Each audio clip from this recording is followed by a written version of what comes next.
Hi there, hello and welcome. My name's Lance, it's great to see you. Now today what we're going to be doing is drawing a female figure. What I want to do is make a reliable, self-checkable female figure method that'll work for basically any size or proportion. Now the guide aims to be thorough. Reasoning being, I see a lot of artists with works in the post, they say they're unsure of why a figure looks off or they're unsure what about the figure looks wrong. I aim with this to eliminate some of that ambiguity by providing a thorough, scalable and adaptable and very specific step-by-step process, and also enable you to better self-check for errors because you know what everything is attached to or built from proportionally. So everything will be tethered. Now the video is going to be split into two parts. The first one will be a resource on how to construct the body, and the second will be a speed paint utilizing these principles here to demonstrate this method within the context of a full professional illustration, going all the way from initial sketch to finalized illustration. So the guide to refer yourself to, and others, is going to be this one, part 1. The speed paint, to see it in practice or in context, is going to be part 2.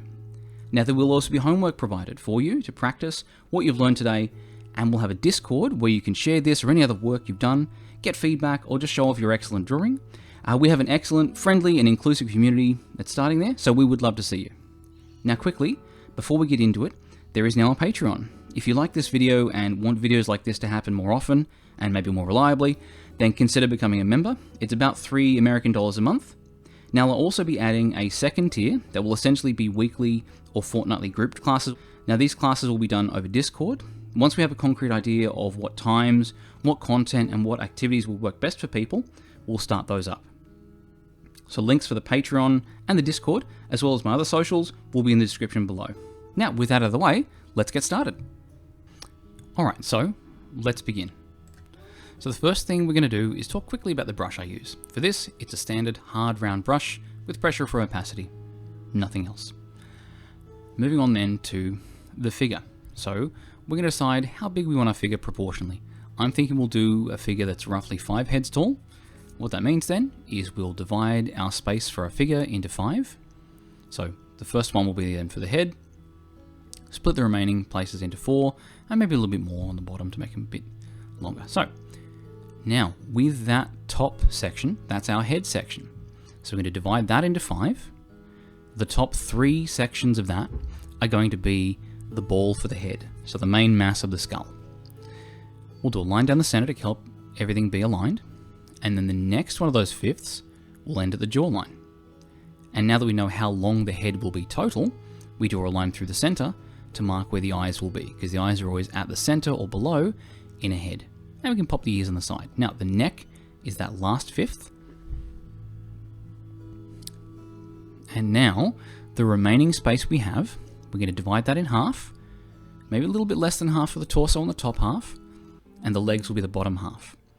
We're going to do the rib cage and the pelvis. On a female character, the rib cage is sort of egg-shaped, narrow at the top, and the pelvis is kind of square with rounded edges. There are no sort of hard corners here.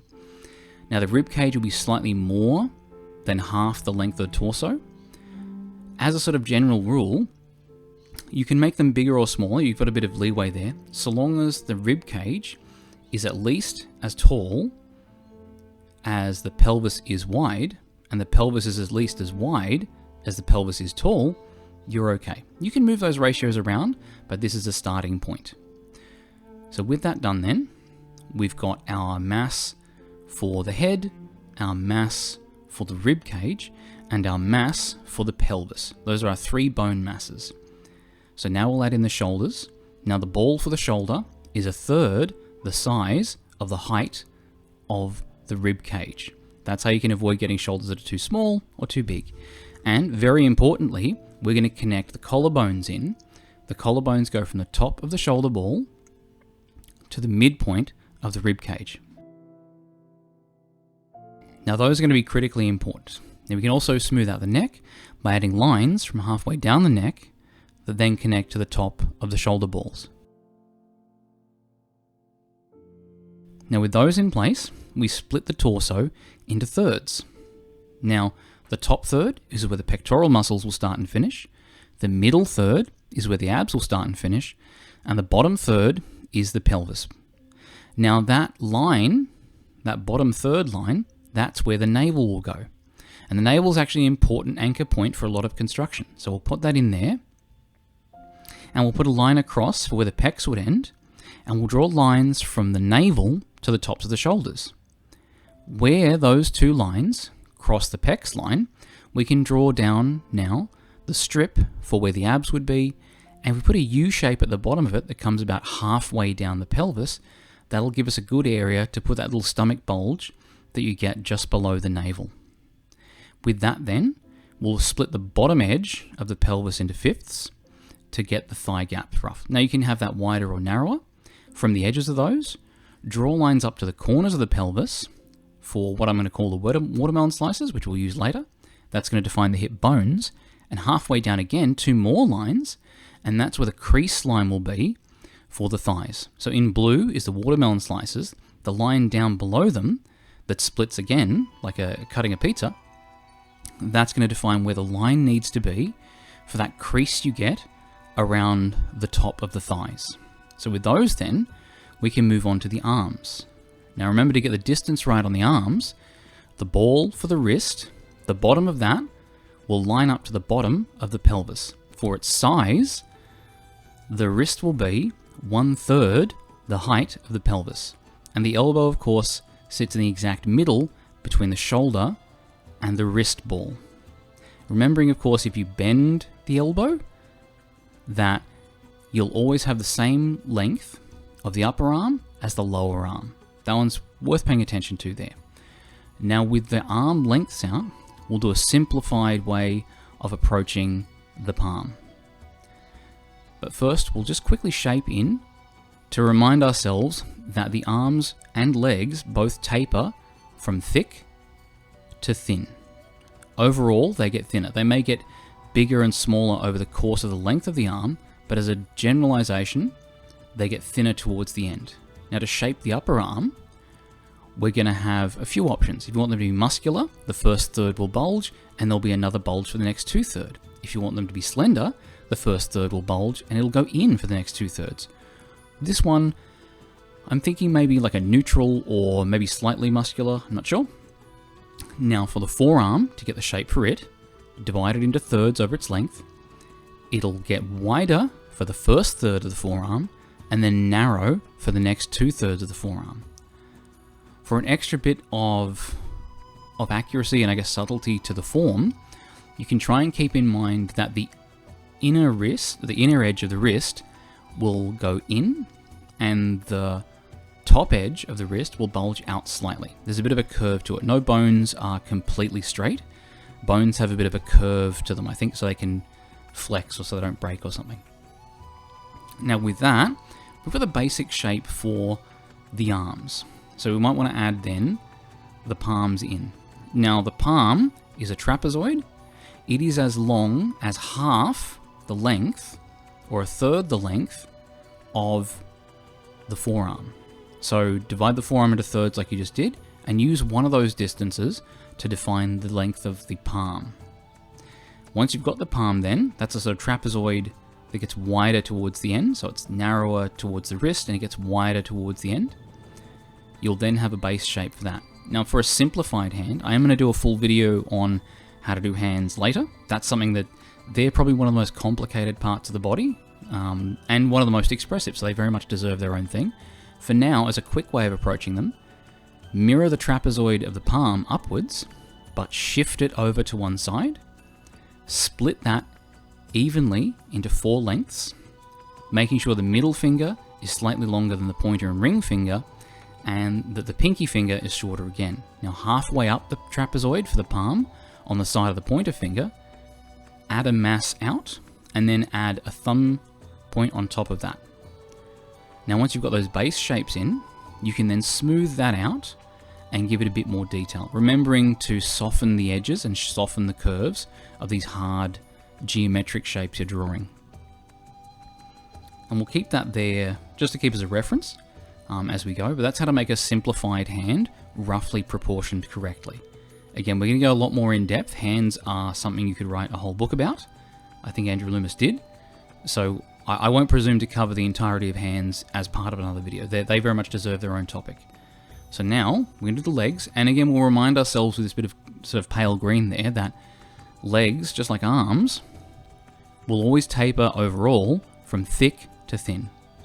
We'll draw some lines in for the lengths of the legs and balls for the ankles that will be just above where we want the ground. Now, just a point on the knees, when drawing a male character, the ball joint for the knees will be the same size as the ball joint for the shoulder, but on a female character, you want the ball joint for the knees to be larger than the shoulder. We're also going to add 2 lines across the knee ball there that sort of taper wider to thinner, just to mark out where we're going to put those kneecaps. Now, these 2 lines here I'm drawing from the side of the kneecap up to the top of the watermelon slice mark. Those are important because they help us shape the inner thigh. So the outer thigh is the same as the forearms. It widens for the first third of its length and then narrows for the next 2/3. The inner thigh has a bit of a dip above the knee where you can see that line there pulls that flesh down because there's a tendon, a bit of muscle that goes over there, and it pulls the shape of the thigh in there, and that's how you get that little dip in on the knees there. Moving on then to the knees, remembering that the kneecaps will bulge more on the inner edge than on the outer edge. So do give the kneecaps some space, but remember the kneecaps will be more pronounced on the inner edge than on the outer edge on a female figure. Now the calves are very, very similar to the forearms. They will get wider for the first third and then narrow for the next 2/3 towards the ankle. And remembering, similar to the forearms, there'll be a bit of towards the bottom, a slight curve in for that last 2/3 where the inner edge will be concave, so it'll come in, and the outer edge will bulge out slightly. So you'll get that sort of slight bend to the bone, it bends outwards a little bit. Moving then on to the ankles. So the ankle ball, you'll get those 2 sort of bulges on the side of the ankle, those 2 little bone bits that jut out. Those will line up to the sides of the ball of the ankle. Now the inner bulge will be slightly higher than the outer one, but if they're both level, that will also look fine, so don't worry too much about that. Now just a quick word then on the foot. Now I want to do just a quick mention of the foot, how it's constructed versus the male foot. So if we had a male and a female foot here, and we're going to have them both front on, the long bar that you're going to use to divide the toes on a male foot will basically be double the width of the ankle. But on a female foot, the bar for the toes, so the end point of the foot from the front, it won't come out quite as wide. It'll often be either even with the width of the ankle or maybe only slightly bigger. Now the other difference is in length. So if we were to do them from the side, the male foot, if you want to think of it as a ratio, would be 2/4, whereas a female foot is closer to 2/3. So on a male foot, you'll have the slant of the bridge of the foot in that middle 2 section, whereas on the female foot, you'll have it just within the middle 1 section. And that shorter foot will make it look more more feminine, or it can also be used to make things look more childlike if you have a younger male character. Now, of course, none of these rules are, like I keep saying, hard rules. These are guide points. You can start from this and do whatever you want, but this is a starting point for you to use to then expand from. So we'll add then those feet on there. Now with the toes, remembering that the bar in the front of the foot for the toes, split it into thirds. 1/3 of them is the big toe. The remaining 2/3, split each of them in half for the 4 toes. And that's how we'll get the shape then of the foot. Now, if we want to do this figure around from behind, a lot of the same rules will apply. So we'll divide the body into fifths. In this one, we'll just start with the body because we know where the head ends because we already defined that before. We'll do the egg shape for the rib cage and that sort of rounded rectangle for the pelvis. We'll add the balls for the shoulders that are 1/3 the height of the rib cage, and we'll make sure we've got the head and neck in there. Again, for those trapezius muscles, you draw a line from halfway down the neck to the shoulder. To place the wrists, same as before. The wrist ball is 1/3 the size of the height of the pelvis, and the bottom of it will line up with the bottom of the pelvis. Divide each of the sections of the limbs into thirds. for the upper arms, bulge for the first third, and then either go straight in or out for the next 2/3. Now on the elbows and the knees are very similar. So the elbow ball there, from behind you will see the bone of the elbow. So make another 2 tapering lines in on that ball there, so that you can use that as a guideline for how to place the bone of the elbow.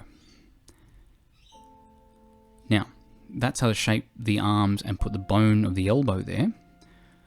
We're also going to put in those watermelon slices. So the bottom edge of the pelvis, get about 1/5 of it, draw lines up from the sides up to the corners of the pelvis for those watermelon slices. We need them from behind as well. They're one of the key construction points that we go from.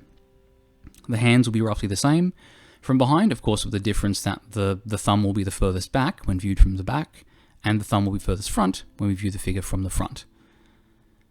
Same thing with the legs, remembering they taper from thick to thin, putting balls to the knees. And again, on the inner edge of the knee, drawing that line from the ball of the knee up to the watermelon slices to get that guide on where to dip the thigh in just above the knee.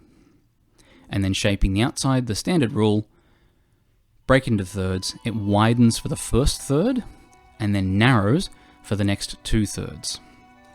Adding then the calves, and also with the knees, remembering that the inside edge of the knee will have a bulge for the bone mass of the knee, but the outside edge will not have as much of one.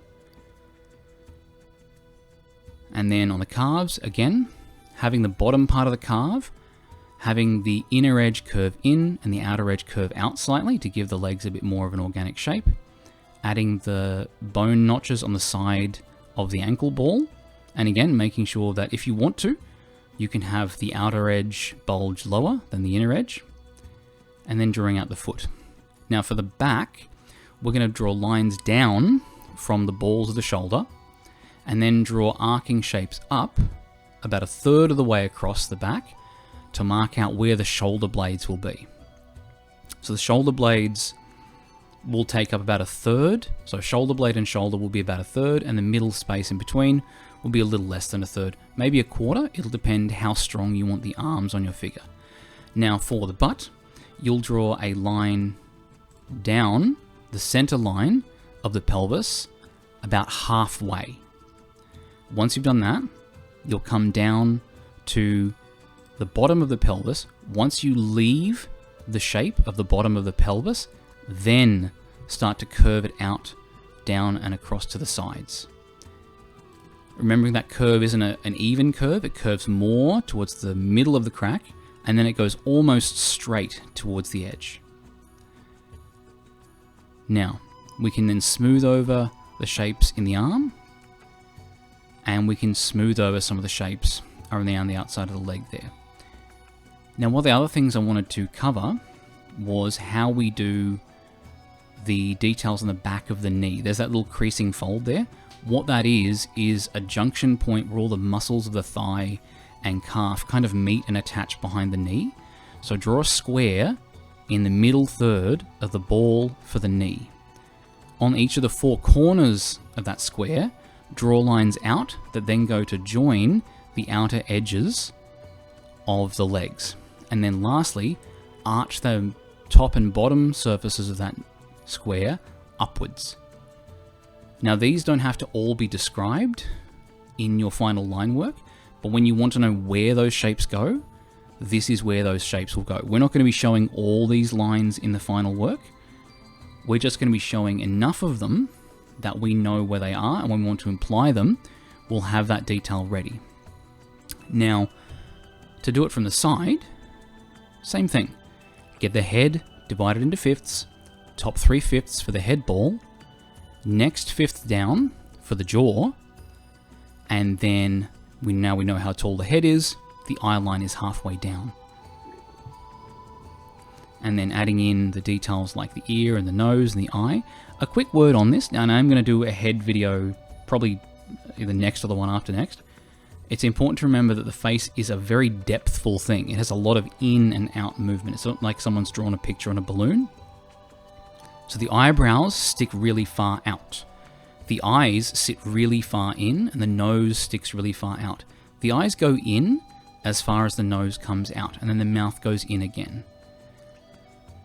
Now a line for the back, even if they're not doing like a cute pose where they bend the spine to make them look more like they're moving more, the spine is naturally at a minimum quite bent.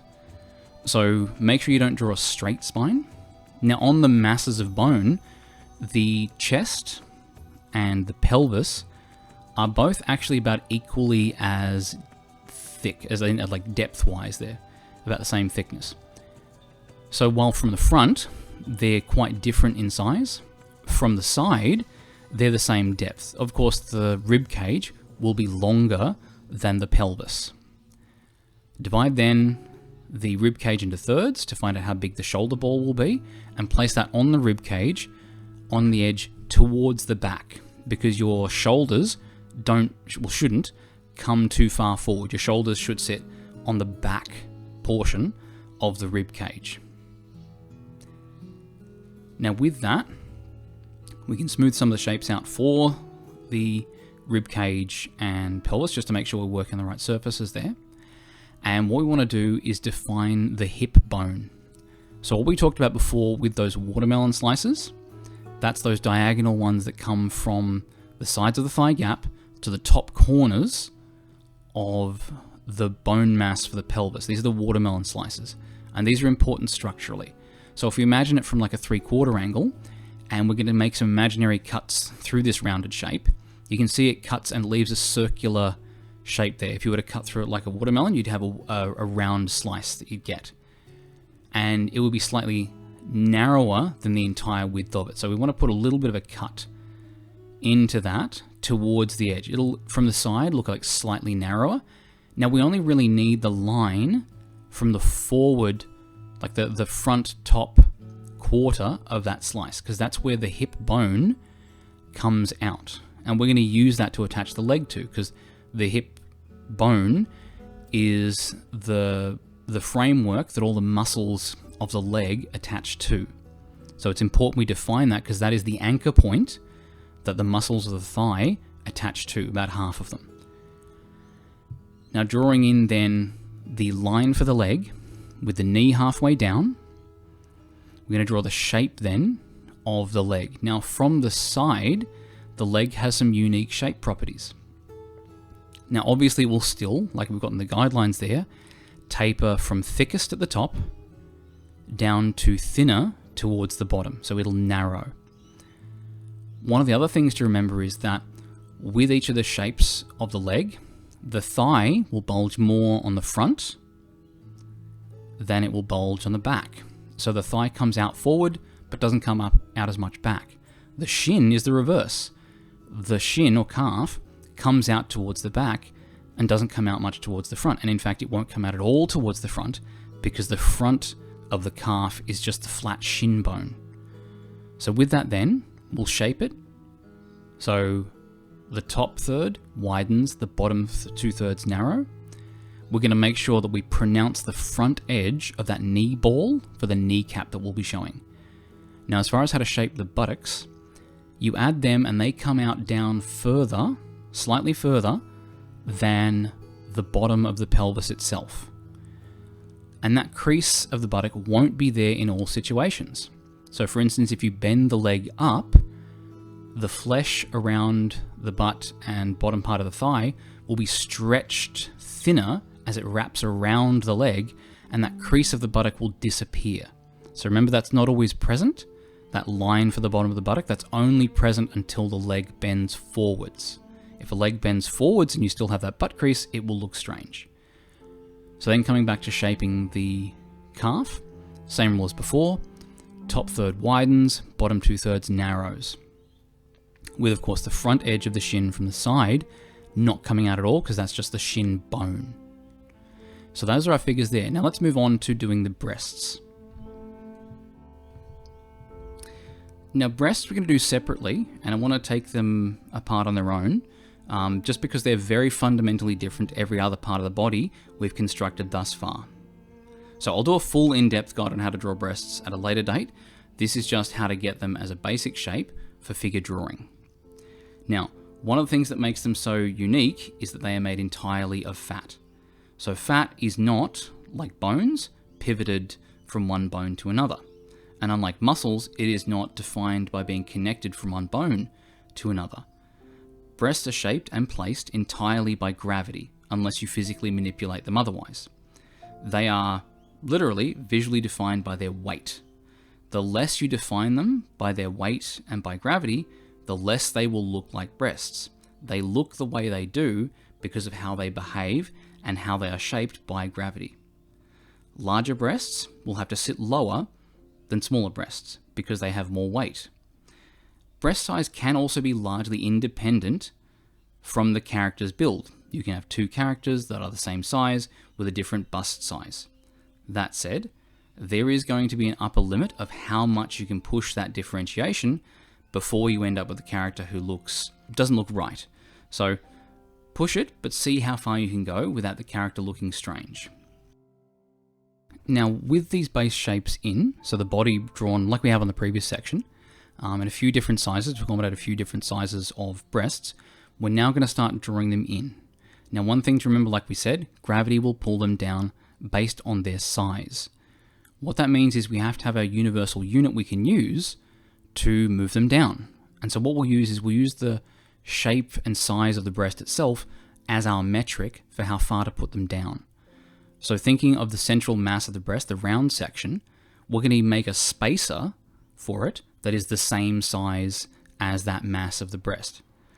So it won't work below a certain point. You can see the figure on the left there, it looks like a pendant.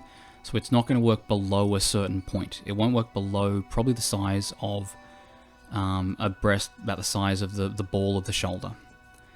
But we'll use that spacer, that circle in the middle there, to push out the central mass of the breast. So we'll then use that just as a guideline. We won't be including it in our final drawing. And then we're going to draw lines out from the point where the collarbones would meet around the spacer to then the actual mass of the breast. We'll do that on both sides, using that spacer to push them out and down.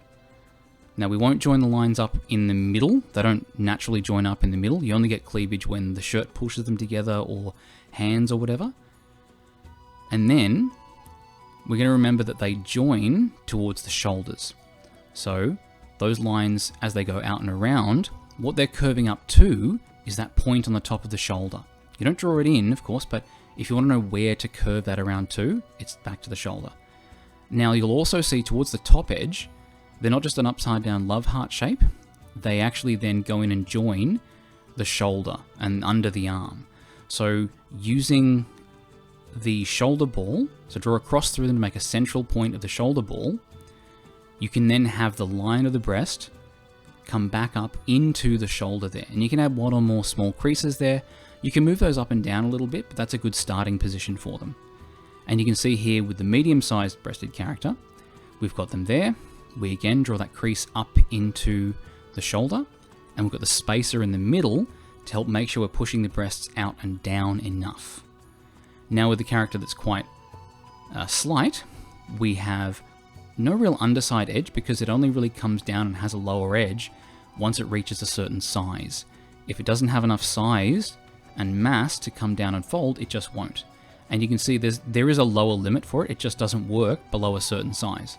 So on like a child character, you just don't draw them. There's nothing really there to do. So this only works down to the size of breasts, the size of the ball of the shoulder, because below that point, there's nothing really to draw. So once we've got these in, we'll do just a quick go over of some very rough line art and tone to show you how then these different sizes look once we sort of refine the shape a little bit. So we'll throw over some line work just very quickly and smooth out some of those shapes of the body.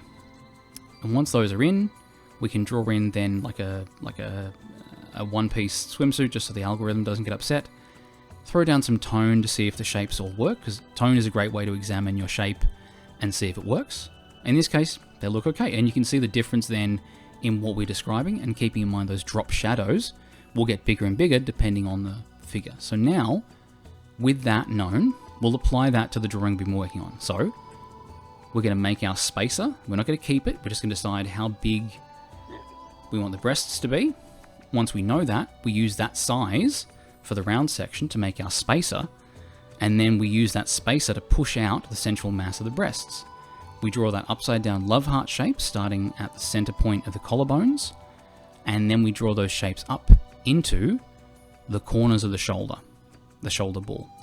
Keep in mind this also helps you keep the breast at the right position, because if you lift the shoulder, that connection to the shoulder will lift the breast up because it has to be attached there, meaning then the boob will have to go up as well. And if you lift your arms up, breasts, pectorals, they'll all move up. Now, how to place the nipples, that's very straightforward. Just imagine you have like imaginary bikini strings. Where they go over the central mass of the breast is where you put that little, the covering of whatever it is, like the shirt or wherever the neckline is. Now from the side, the same rule will apply, but remember to put the spacer so it's sort of embedded in the body, because it's not a ball that sits on top of the body. The breast, mostly the mass of it will only be like a semicircle worth of mass. It won't be like a full rounded shape. They're not actually round. They're soft objects bound by gravity, and gravity will push them against the body, flattening one of the edges out. So remembering that, that's how we get that shallow little curve on the underside of it, but a broad curve on top, because it's being folded under. And so now with that, we can draw a line from the bottom part of the breast up towards the midpoint of the shoulder. And of course, the top part of the breast won't have a hard edge to it. It's sort of a smooth, almost teardrop shape, but not really a teardrop, like a curved teardrop. And this will also work from the side if you want to have a much larger breast on a character. So we'll again decide how big we want the breasts to be. We'll then use that to define our spacer. With the spacer then defined, we then put the mass of the breast pushed out by that spacer, and then we just connect it, like we did before, to under the arm, and we also connect it on the top up towards the collarbone. And that's how we'll get that shape. For this character, we're going to be going with a sort of more medium-sized breasts. It is one thing to keep track of that these may not look massive in this video, but your cartoonish and anime characters will have levels of endowment that do just not happen to actual people. These are actually relatively large, just not for anime standards, so try to keep that in mind. And then of course remember, when you're doing them from the back, you still want to have them present, so this is a great way of just roughing out where they would be, using that spacer, and then the two balls down diagonally from the side to let you know where they would be coming through. So with that then done, we've got the basic shapes for the body, with the basic shapes for the limbs, and we can then make all this a bit more see-through, and we'll go over very quickly and just do some rough line art on this one to show you what these guidelines would do if you were to give it a bit of proper inking. I'll be doing a fairly rough sort of semi-inking for this, and I'll do, like I did with the previous one, some sort of swimwear so as not to anger the algorithm. And I'll just give it some basic sort of placeholder hair, just simple construction. On the subject of hair, I am planning a video on how to do simple, easy, reliable hair. That one's probably, what have we got? Either the next second or third video after this one. So I want to get this, then we'll do head and hands, then we'll do hair, and then we'll move on to things like clothing, and then we'll move on to things like the rest of the scene. So things that are part of a character drawing that are not characters. Now here, you can see that's those creases I talked about. That's what that extra pizza slice thing below the watermelon slices is about. That tells you where to put that crease for the crotch. And then just smoothing out the shapes for the legs and the hands, and just going over the top of those shapes we set up before. That's what having a really strong grounding in construction shapes does for you. It means you're not sort of trying to draw line art over uncertain air. You have certainty, you know what you're drawing, you know the shapes you've worked out are in the right place, you know everything's connected right. And so this is where being familiar with a lot of these little rules, which you won't need to remember all of them, not on a big list, but having done them a few times, they'll give you a good way of self-checking your own work as you go. So it'll let you remember what you're doing. So things like, as well, those shapes behind the knees we did there, it's a fairly complicated bit of shaping, but we're not going to show all of them with line art. We just need to know that they're there, so we know how to shape what lines we are going to include. and then cracking the head from the side, and remembering to put the eyebrows that stick out, the eyes that stick in, the nose that sticks out, the mouth that sits in, and we're not going to include all the lines again. That line for the jawline, we've omitted it entirely. But we are going to include that line there for the hip bone where it comes out, because that one's important. Bulging the knee from the front, but also letting the knee dip in at the back. And so with that, we've got our figure. Now we might just quickly go over, add like a swimsuit there. Get some of the shapes roughly right. And then we'll just go over and do a quick bit of tone to interrogate the figure. So this isn't just to show off the shapes, this is for us to examine whether the shapes we've put in will allow us to do tone. Because if the tone doesn't work, one of the problems you may have, like I said, was you may not have good shapes underneath it. They might not be solid enough for the tone to work. The tone describes the form, and if the form isn't solid, you will have trouble applying it. So it's a good way of checking your form, and of course taking every chance you can to do a bit of practice doing some basic shadows. Now here, one of the things you'll notice with the back of a figure, this was true on the male characters as well, there's a really deep shadow you'll get on the back, because if you look at the side view of the character, the underside, the back of the rib cage, it points almost 45 degrees down, so it's going to be very dark. So remembering to do a big sort of dark shadow there, and then from the side, there's not many big sort of features that hang out like they do on the front and back. And we might just quickly adjust that foot there. That's nice. And there we have it. So we've got our rough figure. We've gone over the construction methods for making it. We've gone over all the steps of what connects to what, so that nothing is just being constructed floating out in midair. Everything is connected to something, and everything's shape is built off something else we have done. So that way, whenever you have a shape that doesn't look right, just have to remember what shapes you use to build it. So for instance, the shoulder, if they look too small, remember, a shoulder should be 1/3 the length of the rib cage. So now I know it's too small, or now I know it's too big. So the next thing I'm going to do is move on to doing a full illustration where we use this process to produce 2 figures. That's going to be in part 2. So from here, you can go on to part 2. Like I said, we'll go over how we fit that into a complete process. There's also the homework as well. So I'll leave a link to that in the description.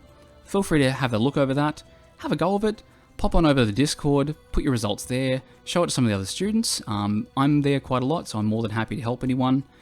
We also have a community critique section where you can put your work up and ask other people about any problems you're having with individual works or just works in general.